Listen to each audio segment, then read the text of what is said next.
Learning to grill. This is commentary from James A. Brown. I'm still learning to grill. It looks simple when someone else is doing it, but when you're the one standing there, you realize it's complicated. Lighting the fire, keeping the coals at the right temperature, cooking the food without burning it, managing the smoke. Every time I try, I think of my older brother, Gene.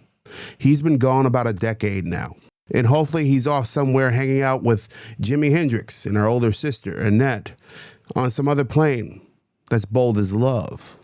I don't remember if he bought that old grill or if my mother did, but it became his. He worked it like it meant something, because it did.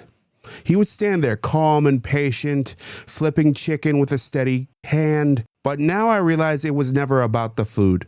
It was one of the few things in his short life that he could own. Another way to take care of the rest of us. Now, I've burned more burgers than I've gotten right. I'm not a gourmet chef, but I keep showing up every once in a while, hoping that maybe I'll make him proud someday. So what do you think? Let me know in the comments and check out more at jamesabrown.net. On that note, I'm James A. Brown, and as always, be well.